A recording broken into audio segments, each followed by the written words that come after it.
he got caught in a storm, and essentially his boat started to sink. He had prepared diligently for it. He had this big bag full of survival equipment, but water started rushing in so quick that he just put his life raft out, got on the life raft, and was kind of hanging out as the boat started to sink. Well, the boat was sinking pretty slowly, and he knew that if he wanted any chance at survival, he needed to dive back into the boat and get his survival bag that he had packed out. So he did, and he took the risk to do it, and he ended up staying out there, something crazy, stayed out there a lot of time. And the thing that he contributed his survival to was him telling himself that he is a man of action.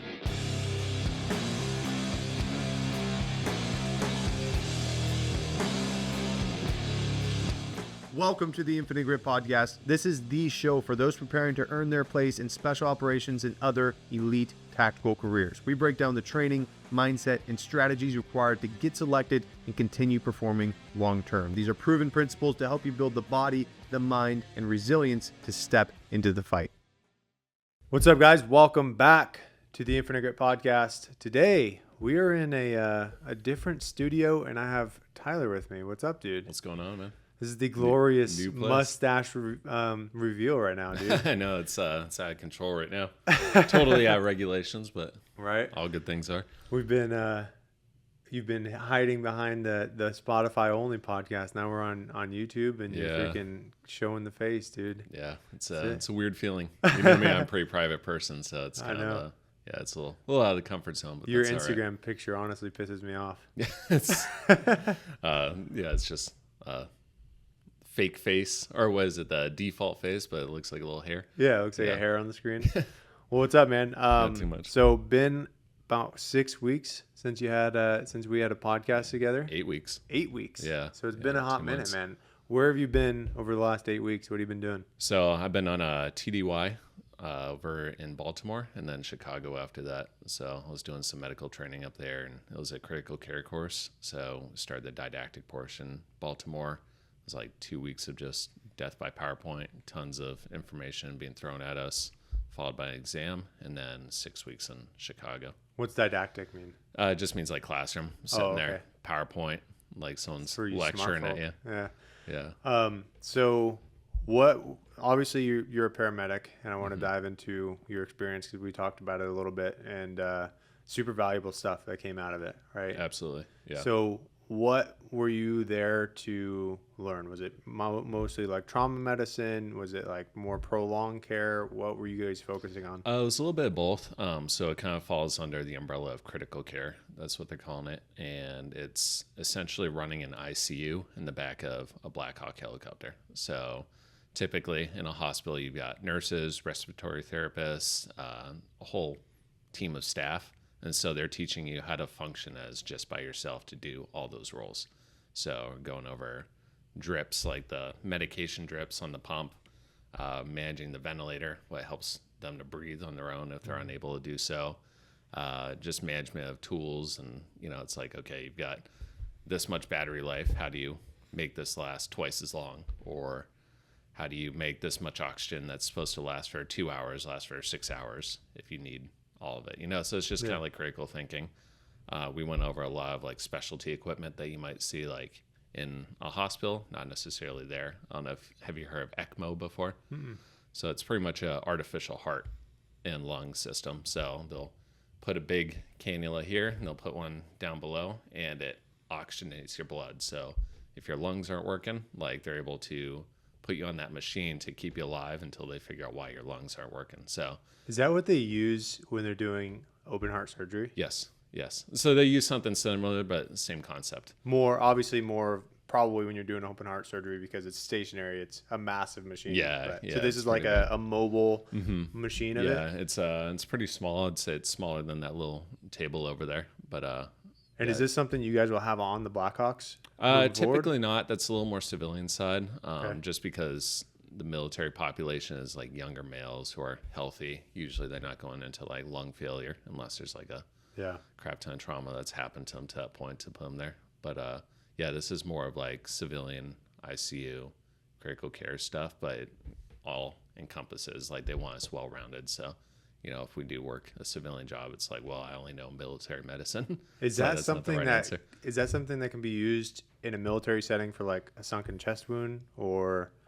So that's something more. So like, let's say, they have a chest wound, right? And they get you remember the trachea deviation. So it starts pushing all their lungs and all their organs and stuff forward or to left or right.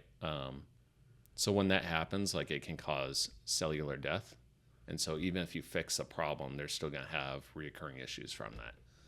You'll see it a lot in like burn patients. They'll go into something called ARDS, which is acute respiratory distress syndrome. So their lungs aren't working, and until you get them working, like they're probably going to die unless you put them on this machine. So it just buys them extra amount of time.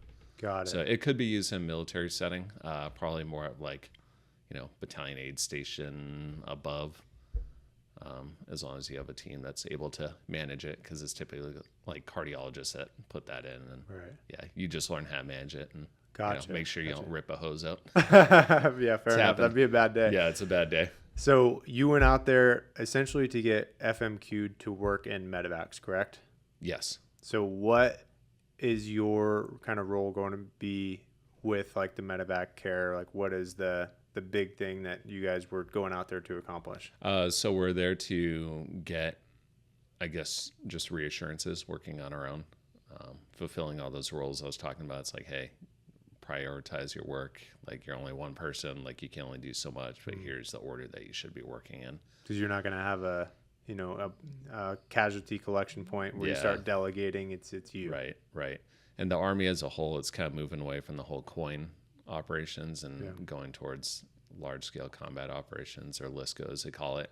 And so just talking about what does that look like, and it's going to be a bloody mess, literally and figuratively. Right. And just like talking about, it's like you have limited equipment, and we've always had like air superiority, and just looking at like what is that going to look like if we don't have air superiority, and how do you address that as a medevac unit? So yeah, it's a lot of like critical thinking, a lot of like, oh, what would you do in this scenario, in addition to the actual like classroom work and taking the tests and learning the formulas and the values and whatnot. So got it. And then you also were doing rotations or actually working in the hospital in Chicago and Baltimore, or? So just Chicago. So right after that, took the test and pretty much on the plane the same day, and then went to Chicago and we're there for 6 weeks. How was it? How was Chicago overall? It was awesome, man. Yeah, it's a cool city. So the rotations we did was at Cook County Hospital. So if you ever saw that old ER show from the 90s, no, it's like a common show that kind of sparked the whole Grey's Anatomy thing. Yeah. So it's called ER. Okay. And it's from the 90s, and it's based on that hospital. And that's like kind of what got a lot of those medical shows going. It was like one of the original ones. So it was cool being there. Yeah, it was is it a pretty like intense environment for trauma? It medicine? is. Yeah. They handled it really well. It's a teaching hospital, so you have lots of residents and med students and people that are there to learn and get their hands dirty. So it was unique seeing like people at different stages of their learning. Yeah. So you have like first year residents versus like fourth year residents, and seeing like what their knowledge and capabilities are. So it was pretty neat. And then just having a chance to, Chicago's kind of a violent city, like a lot of big cities are these days, and you never know what's going to roll in the door, right? It's like that Pawn Stars show. Right. Never know what's going to come in next. But, they dump off like 6 gunshots, like out of nowhere, just like here. Damn. And, and you have very little warning, and you just kind of got to roll with it. So. Is that a pretty regular basis? Especially on the weekends. Yeah, like Friday, Saturday nights. A lot of gunshot wounds? Yeah, a lot of gunshot wounds, a couple of stabbings, a lot of, people are drinking, driving, so motor vehicle accidents. So it was neat. How was I always have a question about that. Like, how do you handle that personally? Me personally? Yeah, because I was out with some friends the other night, and we were talking, and they're like, how weird would it be to be a surgeon and you're like doing open heart surgery or removing a freaking liver or something like that day, and then that night you're like having dinner with the family, like hanging out. For SF and for military, generally there's a bigger separation. You are going forward, you're kind of switched into this mindset. But for a lot of first responders, doctors, nurses, paramedics. It's like a daily turnover. Mm-hmm. So personally, how do you kind of transition between the two and I guess handle it on a daily basis? Yeah. So I was talking to someone about this the other day, and this can sound really bad, but I cannot look at patients as humans. I know it sounds terrible, but I need to look at them as like a case, right? I'm saying this is a 30-year-old male. This is what's wrong with him. This is what we've done so far. This is what needs to be done. And this is how he's doing, vital signs, lab values. Like, that's how I need to look at it, because if I sit there and I look at every single person, it's like, oh, what's your favorite color? And what do you like to do? What do you do for work? Oh, you have kids? Like if I sit there and like try to like get too enveloped in that world, then I'm too much of an empath. I'm going to like start feeling bad and start getting stressed out, and then I'm not going to make like good decision making. So I kind of need to like take that step back. It's like I want them to do well. I care about them as a person, but I can't sit there and like totally envelop myself in their world, because then I'm just going to get lost. And right. Yeah. You almost, not in a negative way, but in a controlled manner to make sure that you can do your job, you almost dehumanize them. Right. You have to. Yeah. And because just the sheer volume of it, right? And, I work at a trauma center here at home, and if I sat there and every single patient that came in, like I sit there and learn everything there is to know about them and learn what their I don't know, their kids' names are and their ages and all that stuff. Like I'm gonna it's turn me into a mental wreck, seeing the shit that comes in, and sometimes they go out in body bags, or they go to the ICU and they're vegetables for the rest of their life and all that. So yeah, you gotta have that level of separation. And it's funny you say that, because I used to live super close to a hospital that I work at, and the drive was too short for me, because I'd be like, hearing the alarms, and, there'd be blood on the floor, all that stuff. And then 5 minutes later, I'm in my own living room. I'm like, I need more of a separation. So I started like walking and riding my bike to work, just so I would have like more time to like build that separation and just kind of like turn that switch off. It's like, okay, I'm not there anymore. Yeah, that makes a lot of sense. Yeah. Have that separation or that ability to kind of decompress before you walk in, and you're like, hey, dinner's ready. Right. Yeah, exactly. We've actually been talking a lot about the, you don't watch TV too much, but there's a TV show called Severance. Have you heard of that? Mm-hmm. It's on Apple TV right now. And the whole premise is these people go to work, but as soon as they enter work, there's a computer chip in their brain that switches, and they forget everything about who they are outside of work, and a second personality kicks in at work. Interesting. And then when they leave work, that other personality kicks back in for outside. So like they have two different personalities. They have no idea like anything about each other. So it just kind of talks about the ethics of that. It's like, okay, the outside person doesn't have to deal with all the stress and, the bad stuff about work. They just walk in, and as far as they know, they did a full day, and then they walk out like seconds later to them. Meanwhile, it's been like 8 hours. So right. It's kind of like a fun like thought project we've been doing at work. It's like, would you do that? Would you do that? Would you do it? Probably not. Yeah. I don't know. That'd be too weird for me. Switch into work, Tyler. It's like your alter ego. Yeah, I know. He's just like an absolute dick. Saving lives with my mustache. Yeah, right. That's awesome. So what keeps you going in the medical field? Because you go through a lot, you work crazy hours, you travel around, you obviously learn a really cool skill set, but personally for you, what is like your motivation to continue furthering your education and continuing to be in the field that you're in? I think partially is I have a hard time seeing myself do anything else. Like I need meaning in the things that I do. Like I can't just go work for some company, and just sit there at a desk and, clack away on a keyboard. And it's like, oh, hopefully I made a difference for some CEO. I feel like there's actually differences to be made in the medical field. I do enjoy the chaos of it. Like I do and I don't, right? I enjoy walking into work and being like, I have no idea what kind of day it's going to be, versus, you go into a regular office job. It's like, exactly what's going to happen. That you got to take a coffee break at 11, and Sherry's going to come up and drop off reports at your desk at noon. I just would hate that type of environment. So I kind of like a little bit of the unknown. I kind of thrive in that environment. Also, I think I'm kind of good at it. I think I have like a good brain for it. Like I kind of see it like mechanically as like a full system. It's like, okay, this needs to be done in order for this to happen. And, yeah, it's just like a lot of moving parts, and I kind of thrive on that. I like that. So, yeah. So primarily fulfillment with the job. Yeah, I'd say so. Got it. Yeah. What would you say? Because I actually, this brings up a question. I had a conversation with a young man the other day who came into the office, and he was between going 18 X-ray or going 68 whiskey. What do you think? What kind of traits or personality types or kind of like, I guess, people perform well as a medic that you have seen? Like, what makes a good medic? People who can work individually, but also know how to work as a team, because you need both characteristics of it. A lot of times, if you're a line medic, which is usually where people start early in their career, you're the only medic for that whole platoon. So you need to be responsible for yourself. Like, no one else knows what you're doing, right? Like, your platoon sergeant doesn't know what your job is. He doesn't know what supplies you need. He doesn't know like what should be in your aid bag. Like, that's on you.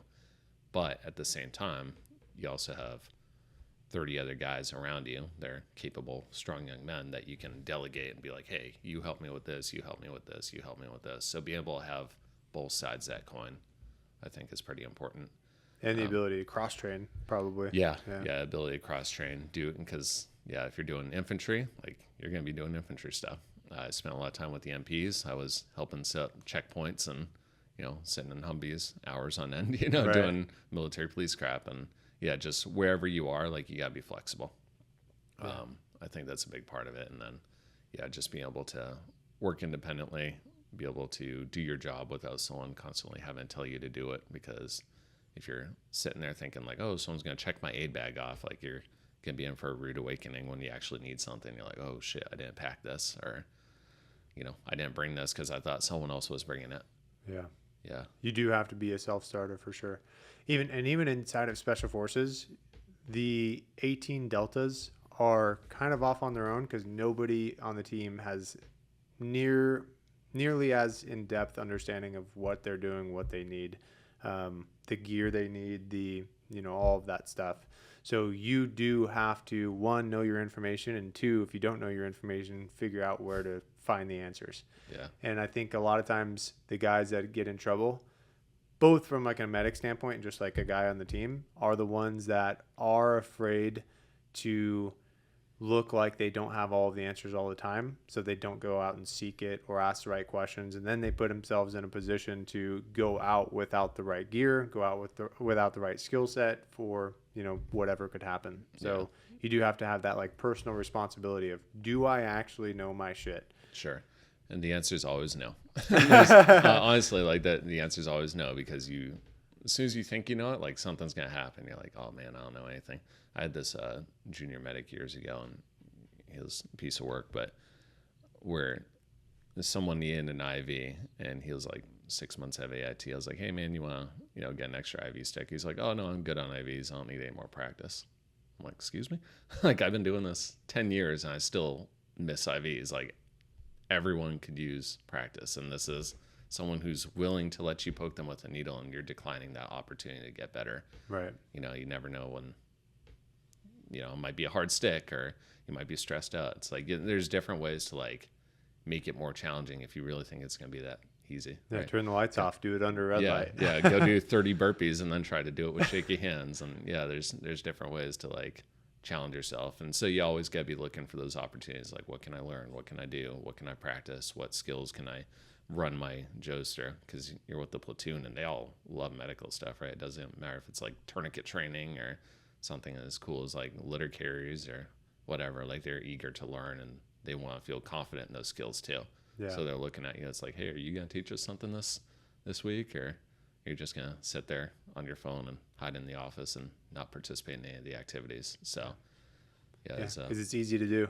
It is. It's easy to chill out, take a step back and not be the guy that like drives forward the operation, the goals, the training. Right. Some of the best guys I ever worked with in my career were almost annoying to the point of like always improving the foxhole, always training, always doing something. Like, you'd be on a deployment and you're like, you've been going hard, you've been working all day, and you like sit down on the couch in the team room, or for me when I was in aviation, you sit down on your couch and the talk, and you're like, And then they're like, let's do some training. Let's get up. Let's do this. Okay, and dude. like in the moment, you're like, God, why? Yeah. But afterwards, like once you get the ball rolling, once you get the training value out of it, once you work with the other guys, like there is a ton of value in just doing that. There's a cool story. I read the book. It's called Deep Survival recently. Have you ever heard of that one? I haven't. It's a good book. And it talked about a story of a guy who was sailing across the ocean. I don't know exactly where, but he got caught in a storm and essentially his boat started to sink. So he had prepared diligently for it. He had this big, bag full of survival equipment, but water started rushing in so quick that he just put his life raft out, got on the life raft, and was kind of hanging out as the boat started to sink. Well, the boat was sinking pretty slowly. Storm kind of started to die down that night or going into the next morning, and he knew that if he wanted any chance at survival, he needed to dive back into the boat and get his survival bag that he had packed out. So he did, and he took the risk to do it. And he ended up staying out there, I don't know, it was like 100 days or something like that. Something crazy. Stayed out there a lot of time. And the thing that he contributed his survival to was him telling himself that he is a man of action. Because he would be sitting on the raft. There's other instances of survival situations where people kind of sit out. They're sitting in the sun. There's no urgency. You're just sitting out there, surviving, hanging out. And because of that lack of urgency, it's really, really easy to procrastinate and then not do the necessary things that you need to do to survive. And it also is a mental kind of switch to stay in that survival mindset, stay in that, like, I'm on top of what's going on. I'm doing everything I can. And by saying I'm a man of action and constantly doing the things necessary to, patch the raft, like dive under, fish, like source water, whatever, all of these things that he did led to his survival. So like over the last couple of weeks, like when I feel that procrastination, I've been kind of reflecting back on that story. Like I'm a man of action. It's almost like the alter ego effect too, right? Exactly. Like you're telling yourself, this is how I'm going to perform. This is who I am as a person. And then you act on that. So. Right. But if you like, even outside of a survival situation, you can learn something from that and apply it to reaching a goal, apply it to those situations where you want to procrastinate. And if you continue to put in the action instead of just thinking about all the things that you need to do, you're going to be consistently getting yourself closer to that goal. Right. Did you ever read like Hatchet and all those survival books back in the day? No, it was like something I read like in grade school. I always had this like fascination with like survival books. Some 10-year-old kid crashes on a plane and all he has is like a hatchet and he like survives like the Canadian wilderness and stuff. And yeah, it's kind of a classic. You should read it. Interesting. It's pretty short, it's a kid's book, but like I was always like, oh, I hope I find myself in a situation like that. Now I'm an adult. I'm like, I absolutely do not want to be in that situation where it's survival or. There was something interesting in the book Deep Survival, because it basically takes all of these survival stories and distills down like why someone died or why someone survived. And it, without being like a dick about the situation, it like critiques it. It like extracts lessons learned from it. And there was a section in the book that talked about like ages of those that survive. And it was actually the kids between 4 to 7 years old survived much better than the kids from 7 to 14 years old. And then they got better again. And the reasoning behind it was there is an emotional kind of aspect to survival. And that is like listening to your body. Like if you're hungry, you're going to go get food. If you're thirsty, you're going to go get water, etc. And the younger kids listen to the emotional or the instinctual side of themselves much more.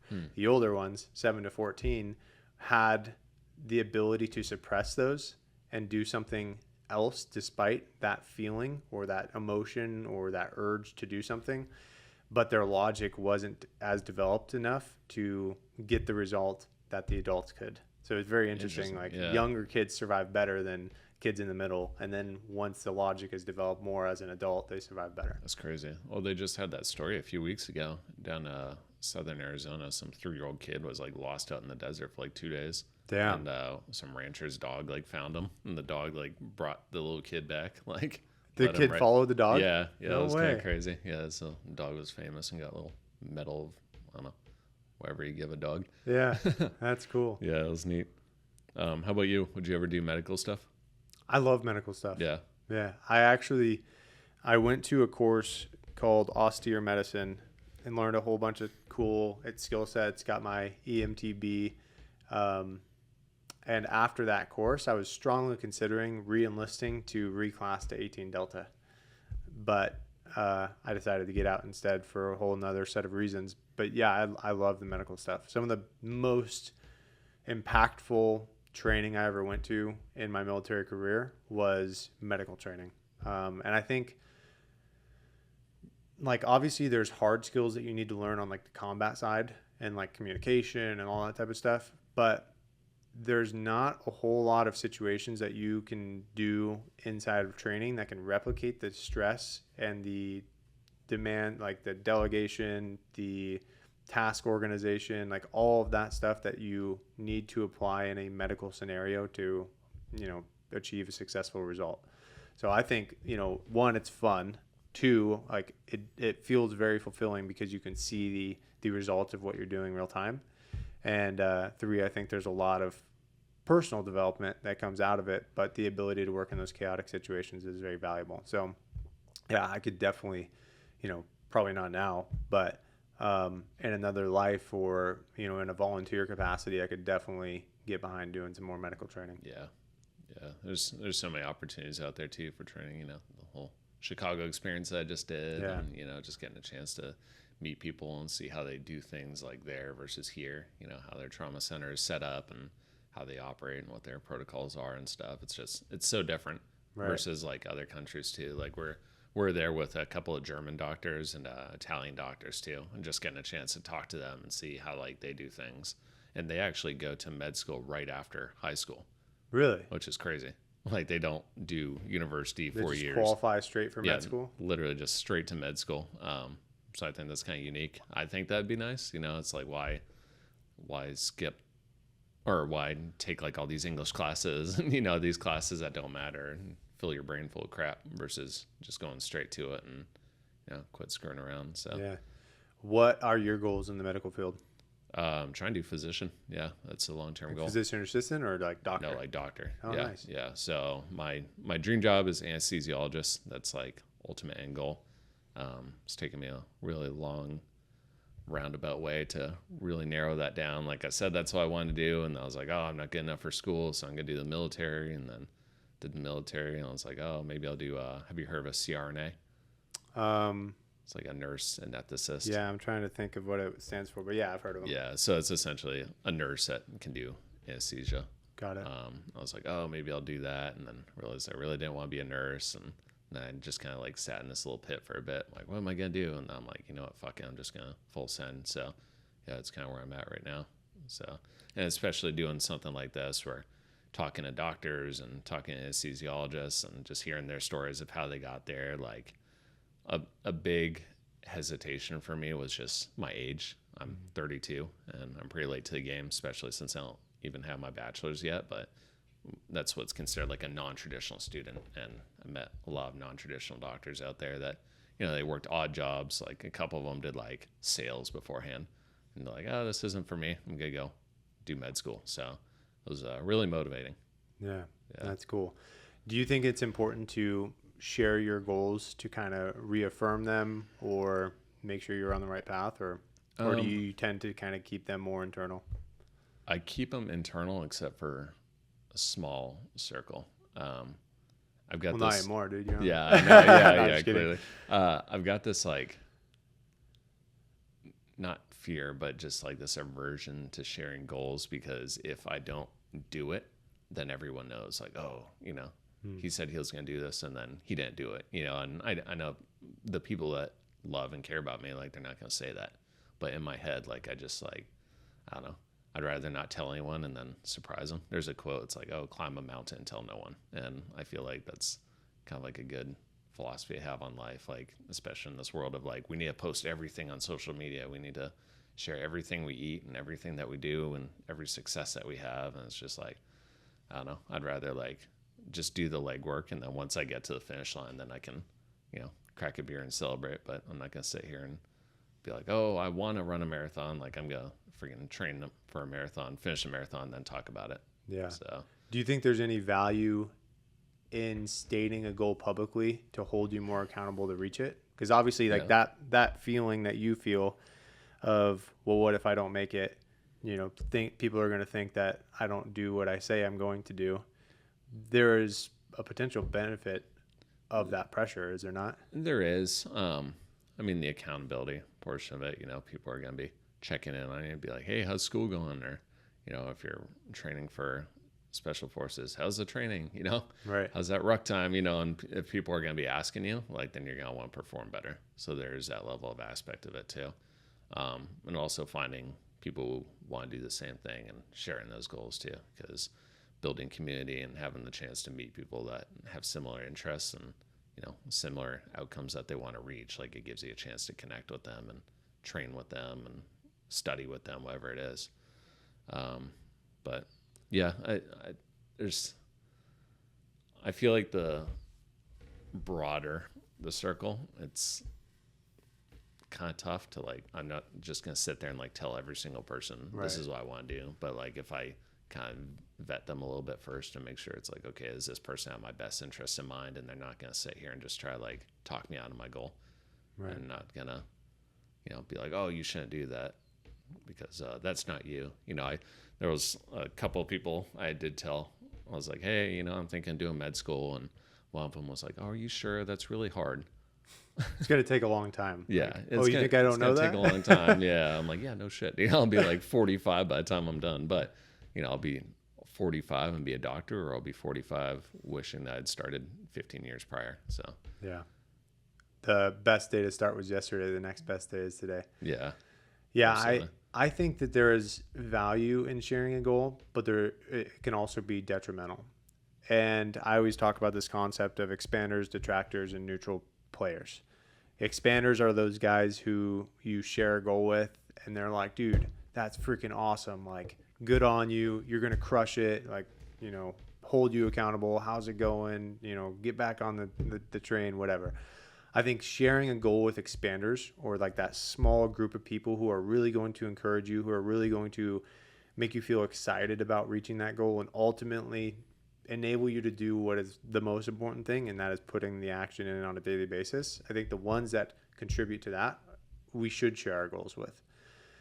I think there are detractors, like those individuals who say, are you sure you want to do that? Oh, I had a buddy go doctor and he works these hours and he hates it. Like, you shouldn't do that. I think you should, go this path that I wish I would have done, etc.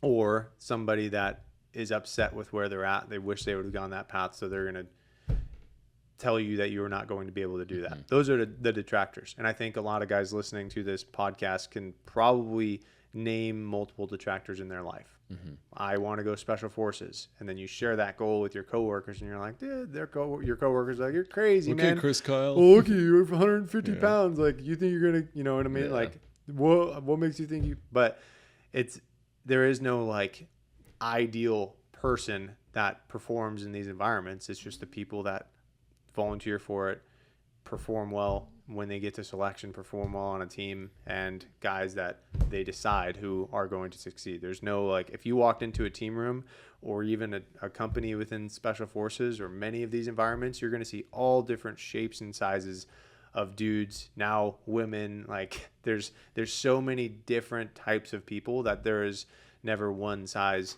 fits all. And I got a question about, like, oh, do you only coach people who you think are going to be successful at selection? And I'm like, no, who am I to judge that? Like, I can have my personal biases of, like, the guys I have worked with and say, hey, I think you need to work on this. I think you would benefit from, speaking up a little more, seeking conversations, getting to know people, developing your interpersonal skills. Like, I could say stuff like that, but I'm not a freaking evaluator. I'm not an instructor at SFAS. Like, so no. Yeah. But and then there are those kind of neutral players. And the way I like to describe this is, like, have you ever gone home at Thanksgiving and you have your family around the table and they're like, oh, Tyler, what have you been up to? You're like, oh, I'm actually going to school to become a doctor. And they're just like, oh, cool. Yeah. And it's just like, just kind of falls on deaf ears, right? Yeah, no inquisitiveness about it. Yeah. I think for the detractors and the neutral players in our lives, we should be careful about sharing our goals because it'll leave us walking away from the conversation a lot of times feeling like, man, is this the right path? Am I doing the right thing? Like questioning it and instilling that seed of doubt. So I think there's value in sharing your goals with the right people, but it can be detrimental if you just share it with the world and think that everyone is going to be on the same page as you.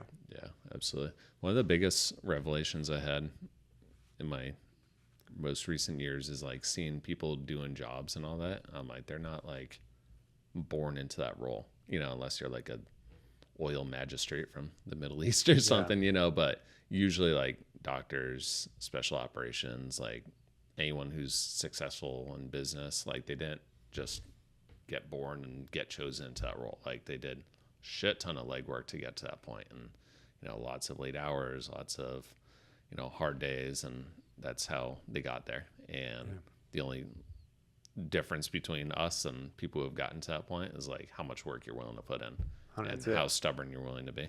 You gotta be like a cockroach, be unkillable. Yeah, 100%. That's literally it. And I tell guys, we had our live call for the community like 2 weeks ago, and I was telling the guys, I was like,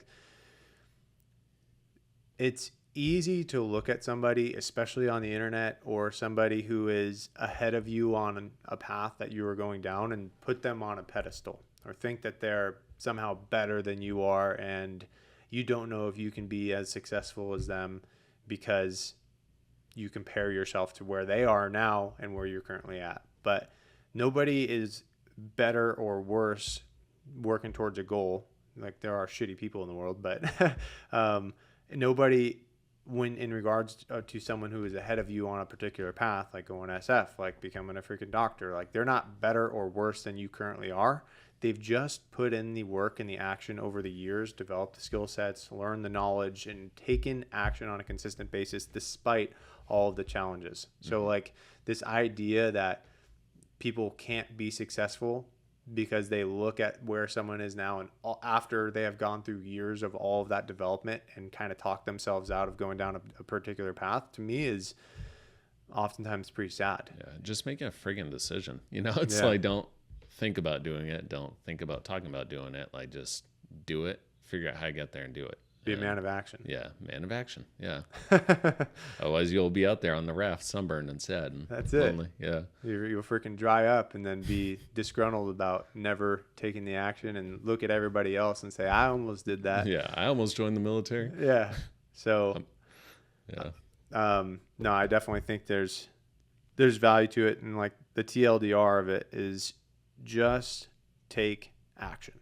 If you take action, if you decide on a particular path, and you can change your path along the way. Like I've changed my path. You know what I mean? Yeah, like absolutely. Shit changes. We learn new information, we iterate, but if you just decide on a direction, start taking action towards that, it'll give you new information which you can make more informed decisions on, or you can double down on the one you're on. So just taking action is key. Like that's the biggest thing I can tell guys to walk away with. Absolutely.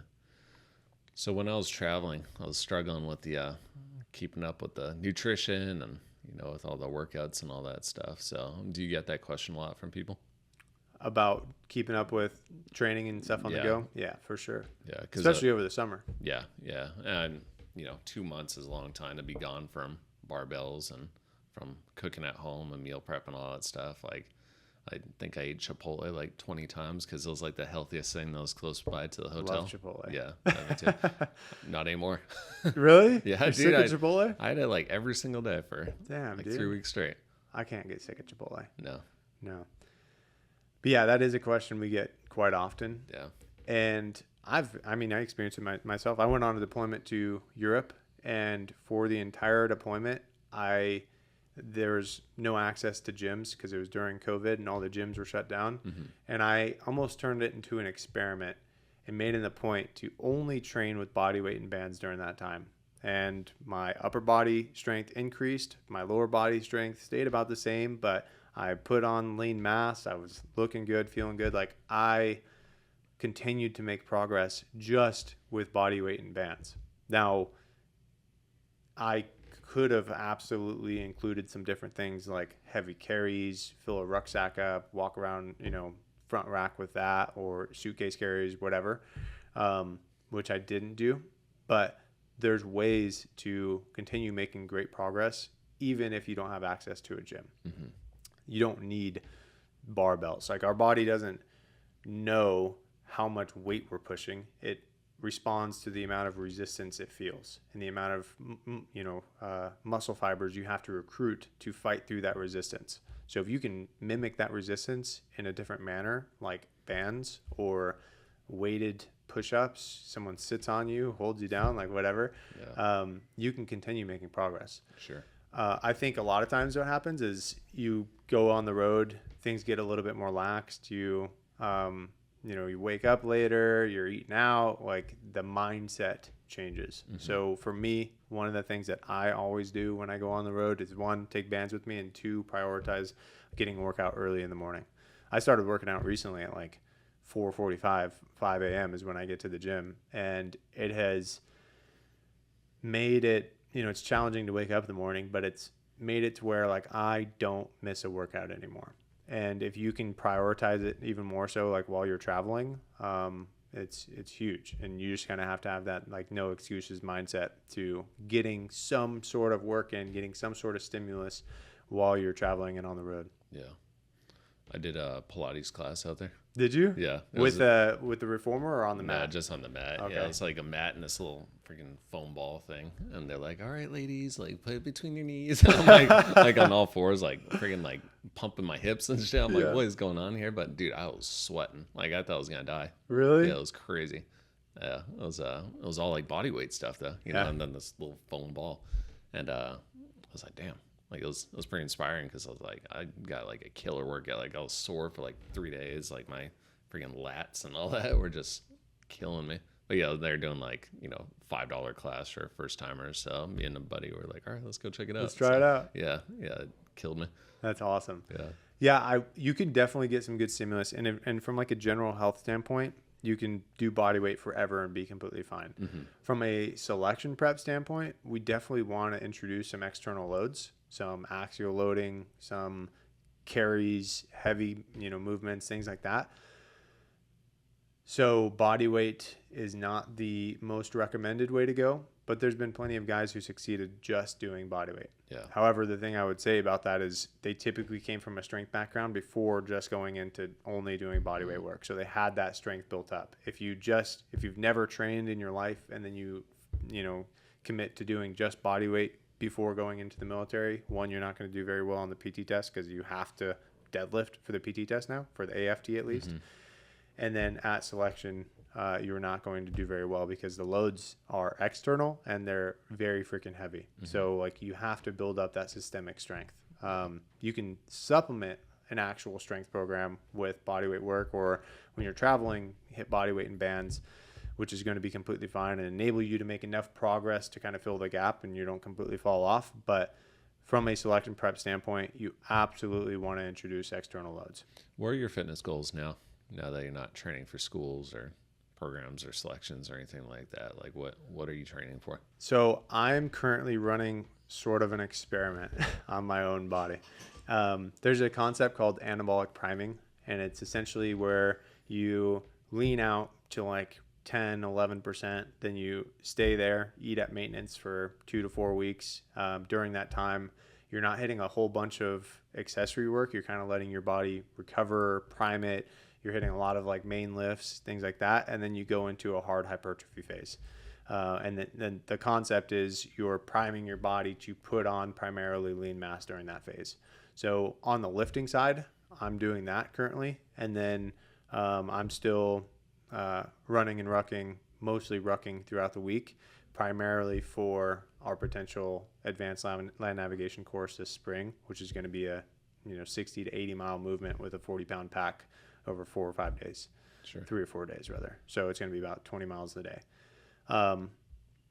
So those are kind of my two goals. So right now, cutting down until about mid-October is like my time frame, based on my current deficit. And then I'm going to stay at maintenance for 2 to 4 weeks and then go into a hypertrophy phase while keeping up my mileage particularly with the rucking, so that I can action that advanced course this spring. Yeah, yesterday you're like, oh, got 200 calories left in the day. I'm like, dude, it's like 1 p.m. I know, it's sad. Yeah. I like having a big breakfast. So then I have this big ass breakfast and I'm freaking like, damn, dude, I'm going to go home and eat a handful of berries, I guess. Yeah, like, some egg whites. Yeah, exactly. Yeah, damn. Huh. And it's working out pretty well. You're seeing good results. Down 7 pounds. Nice. Averaging about between 1.5 pounds and 2 pounds per week. Okay. Eating 2350 calories per day, high protein. So maintaining as much lean mass as I can. And then my workouts are lower loads in relation to my 1 rep max, a little bit moderate to higher volume, and then lots of low intensity conditioning outside of it. So I actually ordered it was a 25-pound weighted vest off of Amazon for like $70. And this thing's been like one of the best purchases I've made with a fat loss phase.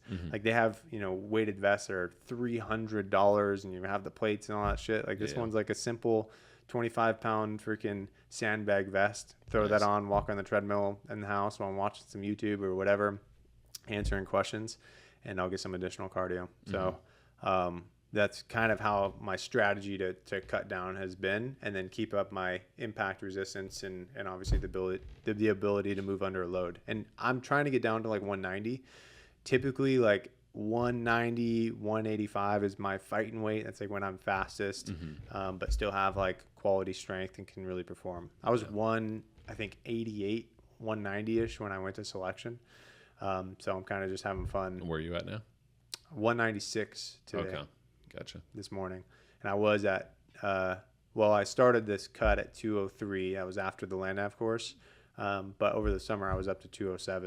And I kind of did like a heavy bulk and obviously had the kids. So I was like just eating whatever, but it's whatever you could and surviving. Dude, like poor sleep. So cortisol levels are really high. I'm a stress eater, so I was eating a bunch of food. So, definitely been leaning out, but now my fitness goals are not necessarily to go out there and run a 100-miler or like do all this kind of traditional veteran stuff, but kind of having fun with like running experiments on myself. Like maybe I'll do an experiment where I try keto, like all this different stuff, like seeing how my body reacts to different things that I'm reading about, that I'm learning about. And then, later on when we hop on the podcast, I'll be able to look back on it, have objective information from studies and things that I read, but also the subjective experience of going through it. Yeah, that's sick. So you'll have to share some reels of you making foods. This is what I made today for my big breakfast. Oh, I eat like a freaking Neanderthal, dude. Yeah. I literally have half a cup of jasmine rice with a pound of ground chicken in my lunchbox over there, and it's like so just not appetizing that I take a bite of it and then I wash the bite down with water, and I just do that through the whole meal. So I am not choking like it down. Yeah. So like when we do meal plans and things like that, like we'll have meals that guys enjoy eating, but when I am in a cut, I kind of remove the enjoyment out of most of the foods. Like I'll have some low calorie popcorn and snacks, or like my occasional Rice Krispie treat and things like that factored into my calories and macros. But if I have a big lunch that's just like delicious food, I'm the type of person that'll just keep eating. Like I almost need something that's not that appetizing. I get through it and I'm like, thank God I'm done eating. Thank God it's over. It's finally over. Yeah, because if it's super delicious, if we go out to Mexican food, I'm gonna be crushing the whole thing of chips and finish licking my plate and stuff like that. So almost a way that I control my calories in a deficit is make the food less appetizing. Sure. Oh, it's probably a good mental exercise too.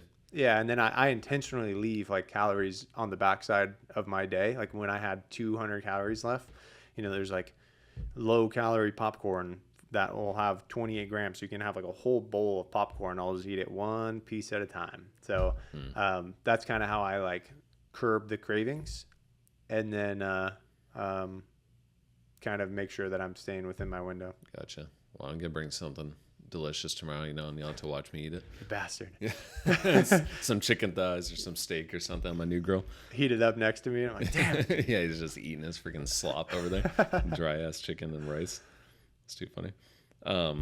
Cool. You want to go over some questions? Yeah, let's hit them. Cool. So for our first question, so someone is doing a 12-mile ruck and they're asking, what nutrition tips do you have? Which kind of ties into what we were just talking about. So performance versus, enjoyment. So what would you say for that? You have to fuel your body during long movements. I can't tell you how many messages I've had or conversations I've had with guys who went out and tried to do like a Norwegian foot march and they didn't make it through, or they were broken off for a couple of days. And I was like, what was your, fueling plan during that? And they're like, oh, I just drank water. I just had some electrolytes. Like, I didn't really eat. I didn't have a fueling plan. Your body during those long movements is primarily pulling from glycogen. Obviously, with the lower intensities, we want to pull it from fat, but we're going to be zapping our glycogen. And the more we zap our glycogen, the more fatigued and the more worn out and the more issues we're going to experience. So we have to be fueling our body with carbohydrates throughout that. Now, it depends on your body size. We just did a full like ruck video on the main channel for anybody that wants to check it out. But typically, 60 to 80 grams per hour of carbs is going to be a good range for guys to start testing it out. And those are primarily fast metabolizing carbohydrates. So things like Rice Krispie treats, things like Go gels, things that are going to be converted into glycogen very quickly. Because the problem is if you eat something with a lot of fiber or a lot of fat, you're slowing down the digestion process. You can have gastric issues or stomach issues, stomach pains, feel full, throw up during the rucks. But you're also not going to be fueling your muscles or getting that glycogen into your system as quickly as you could be. So you can mix things in like granola or, granola bar that has a little bit of fiber, especially for those longer movements. But primarily the bulk of your carbohydrates should be coming from things like Go gels, things that are fast metabolizing. And then we also want to be hydrating with electrolytes. As you know, whenever we are in an environment that is very taxing on our system, we're sweating a lot, we're going to be sweating out and clearing out a lot of those electrolytes. So if we're not replenishing our system with sodium, magnesium, calcium, etc., like we're going to be reducing our efficiency at recruiting those muscle fibers, because it's all done through electrical signals from our brain to our muscle. And if we don't have the sodium in our body for it to be a conductive source, then we end up with issues, cramps, rhabdo, etc. So about 400 to 800 milligrams of sodium per hour, 0.5 to 1 liter of water per hour, and then 60 to 70 grams per hour of carbs is usually going to be good. I always recommend guys like split test it in training, like take this fuel. I'm going to go do an 8-mile ruck and I'm going to fuel with this. Next 8-mile ruck, I'm going to fuel with this intentionally and see what the difference is, see how I feel, and kind of develop your own SOPs, because everyone's a little bit different, and we'll have different results eating different levels. If you drink too much water, you could feel lethargic, feel a little bit of heavy, feel your stomach hurt. If you eat too many carbs, same issue. So finding that sweet spot for your body type, for your output, etc., is going to be ideal. Sure. So let's play a little game. Let's say I have a ruck tomorrow morning, 12-mile ruck. What would you recommend I eat for dinner, for a small breakfast, and then a snack like right beforehand?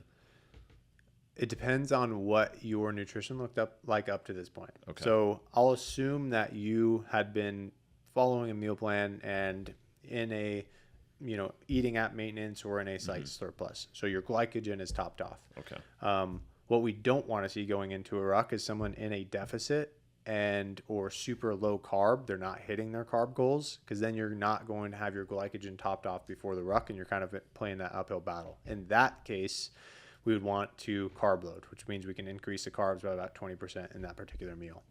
So it doesn't have to be anything crazy. I would maintain whatever your calories and macros are that day, maybe bump the carbohydrates up a little bit, but whether it's something with rice, like a lean meat and rice, whether it's pasta, whether it's bread, etc., you want to have carbs the night prior, and then the morning of, like if I'm going into a ruck, I might have a breakfast with something as a little bit of protein, but something like oats. Like oats and brown sugar is a solid, start. Oats, brown sugar, and mine that I do before rucks and runs is oats, brown sugar, and almond milk. Okay. A little bit less fat, a little bit, it's not going to upset my stomach as much prior to going on a ruck. Mm-hmm. Immediately before the ruck, I'm a banana and honey guy. So I like to have a banana and take a spoonful of honey. And then during the ruck, I'm either going to be using Go Gels. As you know, I'm going to be using Rice Krispie treats. And frozen Snickers, right? Frozen Snickers is something I used when I was a young soldier. And that's actually a funny story. I didn't know anything about fueling when I was a young soldier, so I didn't take my own advice. I had a frozen Snickers bar in my cargo pocket with every ruck, and I would eat it at the 6 mile mark, and that was my only fuel for the entire ruck. So I was not fueling the entire first half of the ruck until that 6 mile mark. I hit 6 miles and I'm like, fuck yeah. I earned this. Yeah. So make sure you're fueling. Like what I could have done better with my frozen Snickers. Like Snickers isn't the worst thing, right? Has some fast metabolizing carbohydrates, has some caramel in there that's going to get converted into glycogen pretty quickly. Peanuts in there, has some nuts in there, which is going to be a little bit slower. But what I could have done is buy the mini Snickers bars and then have more with each mile. 1 per mile. Yeah, exactly. Yeah. Maybe a little bit more, because I think that depends on, I don't know what the mini ones are. They're probably like 20, 30 grams of carbs. Yeah. So maybe 2 per mile. 2 per mile, just like whole trick or treat bag in your pocket as you're going. Not going to be as clean, and some guys are going to have some gastric issues with it. So I would recommend starting with like BPN Go Gels, which is going to be a good start. And then for electrolytes, Element's a good one. I really like Tailwind that has carbohydrates and electrolytes in it as well. And then Drip Drop and Hoist are pretty decent. I use Drip Drop in Afghanistan a lot because we had access to it, but those are going to be good for getting the electrolyte replenishment. Now, how about caffeine? I am not. So you can take caffeine beforehand. I wouldn't go like a super high dose of caffeine. I wouldn't do like 300 milligrams freaking crush a pre-workout before going out. But having a cup of coffee that's 100, 150 milligrams is completely fine. It's going to have benefits in increasing your performance, likely in those environments. For me, somebody that's severely addicted to caffeine, I know that if I'm doing a ruck at 6 in the morning, if I go till 9 in the morning without caffeine, I'll probably have a headache. So the benefits of me drinking caffeine to stave off the headache, get some, stimulus going into it is going to outweigh the any negatives of it. Gotcha. Cool. Well, Snickers it is. Snickers it is. So for the next question, regarding languages with special forces, how does that even get brought up? Do you bring that up when you speak to a team that you're interested in, or like how do you make that choice, or they choose it for you? The National Guard guys will know their language a little bit sooner, but for active duty guys, you will not find out your language until you finish Robin Sage. I remember it was such an exciting thing because after Robin Sage, you find out your language and you find out your group that you're going to. So you get your kind of orders to that, and then you'll spend the next 6 months in that language school.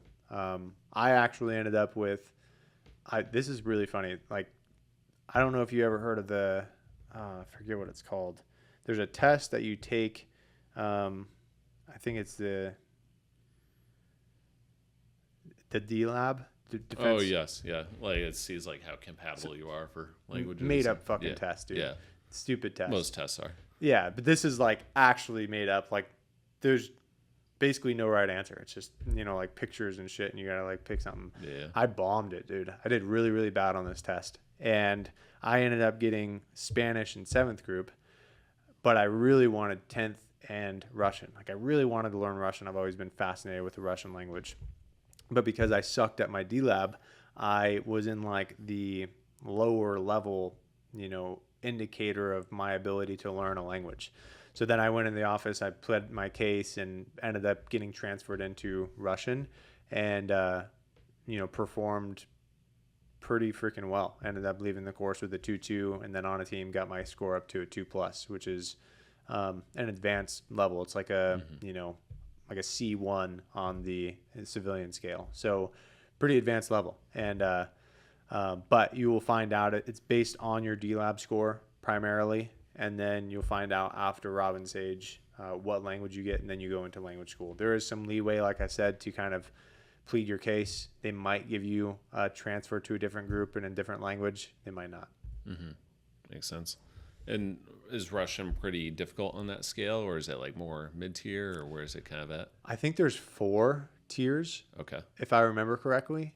Tier 1 is like Spanish, super easy. I think tier 2 is like French and Portuguese or something like that. Tier 3 is Russian, and then tier 4 is like Chinese and Arabic. Okay. So Russian is definitely on a higher scale, and it is harder to learn than Spanish for an English speaker. I don't think any language is inherently the hardest language to learn. It just depends on what your native language is. Mm-hmm. A Ukrainian or a Polish speaker is going to pick up Russian really easily, but they might struggle with English a little bit more. Right. So for an English speaker, Russian is considered a more challenging language, mm-hmm. which structurally it is, because they have a lot of different grammar rules. It's a very significantly different language, a lot different alphabet, etc. But for me, I think I excelled in it because I had a very high level of motivation and I was genuinely interested in it. Yeah. I think those are the two, obviously you have to put in the action on a daily basis, do the right stuff, which is going to be more efficient than just doing random shit in the language. But I think if you have a high level of motivation and you have a high level of interest in a particular language, you can reach a high level, you can reach, get to the ability to speak with anybody comfortably in that target language. And how do you maintain it now? Actually, I'm going on a podcast with Steve Kaufman tomorrow, but to talk about this. But I listen to podcasts. Okay. So there's a good Russian podcast who I've been listening to him. He's like 350 episodes in now. I've literally been listening to him almost every week since his first episode, mm-hmm. and it's called Russian with Max. And he kind of travels the world. Talks about his life, talks about philosophy, talks about different experiences, etc. But it's like a 30 to 40 minute monologue podcast. I think like now, if I really wanted to improve my Russian level, right? Like now I just kind of listen out of interest and to maintain and things like that. But if I really wanted to improve my Russian level, I would probably listen to like back and forth conversations. However, that podcast is really good in the beginning because it's a monologue, and when you can hear one person speaking for a period of time, you can get accustomed to their speech, and kind of it's a little bit slower. It's not back and forth. You don't have a lot of filler words. It's clear. You can really increase your level of comprehension, which is going to transfer over to when you do back and forth podcasts. So I think podcasts in general is a really, really good way to, learn languages. And sure. We can go down a freaking rabbit hole on this, but it all comes back to comprehensible input. Doesn't matter if it's a podcast, if it's a TV show, if it's freaking music, whatever. Like if it's some type of content where you can understand 50 to 60% of what is being said right off the bat, and you can kind of start filling in the gaps and notice different words, notice different sounds because you understand a baseline of what is being said, that is considered comprehensible input, and you will actually get value and increase your level from it. If you just listen to speech, let's say you're brand new to the Russian language, never learned any Russian in your entire life, and you start listening to native level speakers or Putin giving a speech to the nation, you're not going to get any value from it because none of it is comprehensible. So I always focus on comprehensible input, where it's like, just the same as lifting weights. It's like I'm looking for something slightly above my level and gradually increase it over time. Don't I'm not just going cleans. Yeah, if you dive in, like I tried it, right? Like the whole, you listen to this while you sleep and you're going to learn Russian, like all that's bullshit. Like if you don't understand anything, you have no way of even building context or filling in words that you don't know based off of the context of what is being said, you're not going to learn from it. So sure. Focus on comprehensible input. That means starting with beginner content and building up from there. Yeah, love it. I know we've talked about it a couple of times before, but just in case someone's new to listening to this, what do you recommend someone who's never spoken another language? What is a way for them to get started, like today? I recommend downloading the app Mango Languages. using that for 6 weeks, you're going to do two things. One, you're going to develop the discipline and the habit of spending time, ideally 20, 30, 45 minutes a day in that language. And two, you're going to build a foundational knowledge in the language. After that 6-week period, then you can start introducing comprehensible input. Link, Lingq, another platform, is really good for this. They have a series of short stories that you can start clicking through, learning the words, translating them, listening to them multiple times until you understand what is being said.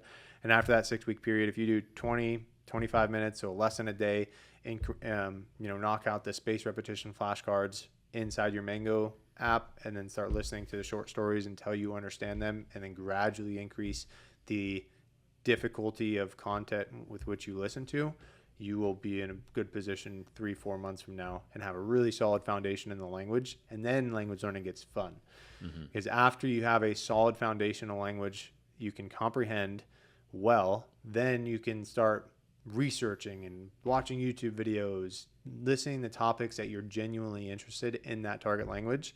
And then when you go to speak to somebody and they talk back to you, you don't completely, misunderstand or neglect what they said. So I recommend building a foundation through Mango, getting into Link or any other comprehensible input methods that you can after like that 6-8 week period, maintaining that for 4-6 months, and you'll have a solid foundation, and then you can branch out to more comprehensible input.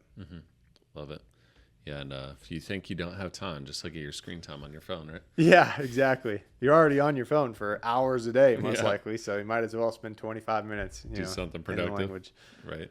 Are there any stories of someone that you looked up to during your time in, whether that's regular Army, Special Forces? Yeah, there's definitely some guys. I looked up to CJ. I've talked about that on his podcast as well. I looked up to Chris. I looked up to guys on my team for sure. But the guy I looked up to the most in my military career was a warrant officer that I was in Iraq with when I was with the 160th. And the reason is one, he was a good leader. He genuinely cared about us. He supported us. Like, he pushed us to better ourselves. But two, like, that guy was the epitome of somebody who figures shit out. Like, you can drop him anywhere in the world. No, guidance on anything. Give him a task and he's going to figure it out. And there's a lot of Green Berets like that. So it's a trait that I really admire in individuals. Probably because as a kid and growing up, like, I was not like that at all. But that was like the very first time that I saw somebody just go out there and do shit.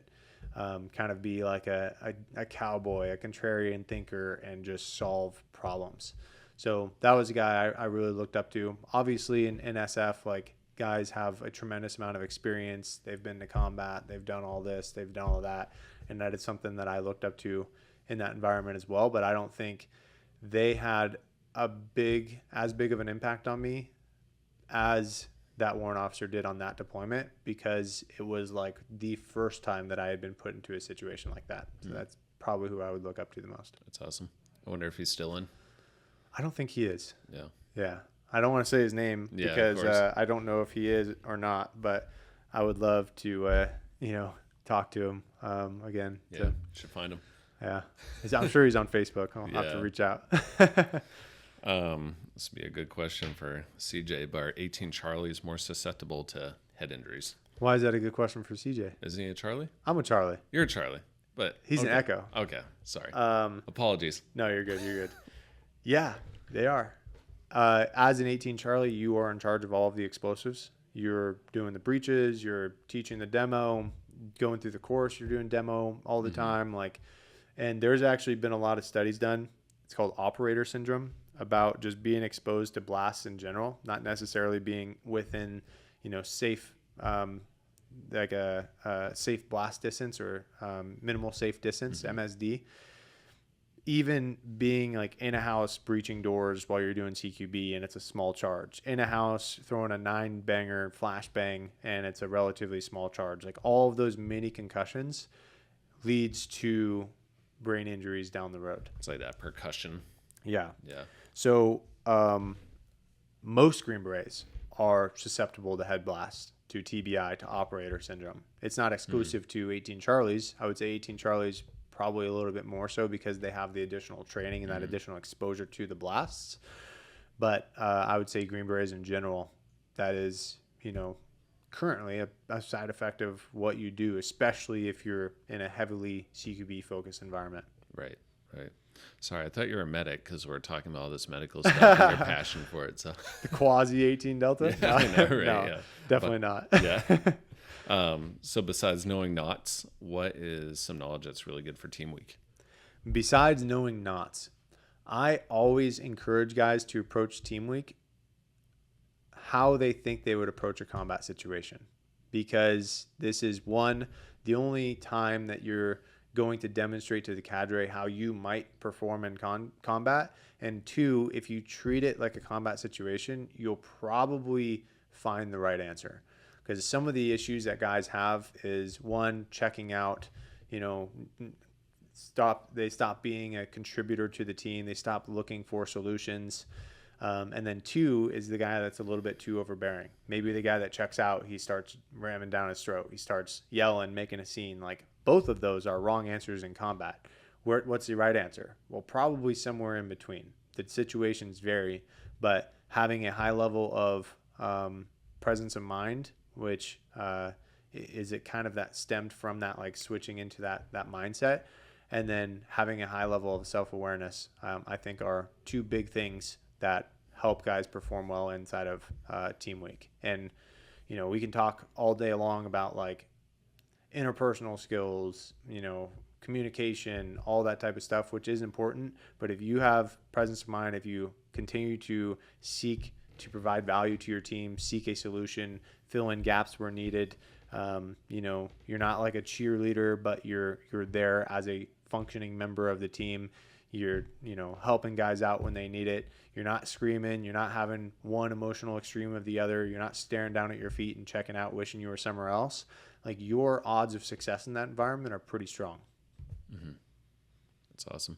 And I'm sure you saw all sorts of that spectrum during your experience, right? You saw the guys are yelling at everybody, and then the guys that were sorry for themselves. And yeah, 100%. Do you remember how you handled that, or were you so out of it and tired at that point? It's like kind of a blur. I was a little bit more on like the gray man side. I was 22 when I went. I didn't have any experience in combat arms or anything like that. Mm-hmm. I came from aviation. A lot of the guys from the National Guard like knew how to tie knots. I had no idea how to tie knots before going to selection. I really didn't even know like it was a thing. Mm-hmm. Looking back, I probably should have learned more about selection, but I didn't, none of that stuff really came up. So I was just a workhorse. I filled in gaps where I could. I, tried to keep my mouth shut, didn't complain. And, when there was a time to speak up, I was not afraid to like say, this is messed up. I think we could do it this way. Yeah. There is, you do have to have that like emotional intelligence or social intelligence of like knowing when to speak up, and then also identifying when there's too many chiefs. Mm-hmm. And I think just because my experience in the Army and going on deployments and working with other individuals and completing projects, I developed through that the ability to notice like, is there too many chiefs right now? Do I just need to carry something? Or is nobody stepping up and maybe I need to say something so that we get this done? And that is a very important thing to understand. Yeah. It's funny you say like the knots and stuff. It's crazy how much information is out there now versus 10 years ago, I'm sure, huh? Yeah. I mean, I read the book, Get Selected. I watched 2 Weeks in Hell, and that was like it. That's all you need, I went to the recruiter and he told me to learn the water knot. So I learned the water knot without really understanding its application. And I used it. And I was like pumped, and I was like, fuck yeah, tied a knot, dude. Mm-hmm. But, as far as like learning lashings, square lashings, diagonal lashings, like all this stuff, I didn't know any of that. So I was kind of just the workhorse, which you can get away with a little bit more as a younger guy, for sure. Mm-hmm. They're not looking at you like an officer and putting you in that big, leadership position and saying, now this is your team. So I think where I was at the time of my life, I definitely performed well enough to get selected. what I would do is understand the information a little bit better just so I can provide more value to the team overall. Because like other than being somebody who carried the weight, didn't complain, and just kept putting one foot in front of the other, on the apparatus side, like there were times where I was like, man, I am behind. You know what I mean? National Guard guys were just jumping in there, freaking tying it. I was like, thank God we have these dudes. You know what I mean? Practically doing crochet over there. Yeah. So I would definitely perform better and be more prepared going in now, but hindsight's 2020. Yeah, of course. Well, cool, man. Looking forward to hearing your podcast you're doing tomorrow. And that's with who? Steve Kaufman. Okay. He's a big language learning guy. He's actually the guy who I started watching when I was in language school at the Q course. Okay. And who I pretty much learned everything about language learning from. Yeah. Him and then another guy, I forget the author of the book, but it's called Fluent Forever. And those two guys, sentence mining and comprehensible input, kind of forms like my personal language learning routine. So yeah, it'll be a pretty cool conversation. Yeah. Awesome. Well, cool. Good luck. Have fun. Yeah. Appreciate you appreciate you coming on. Glad to have you back. Yeah. Mustache reveal. So right. Comment below if you guys like the mustache. But other than that, appreciate you guys joining, and we'll see you in the next one.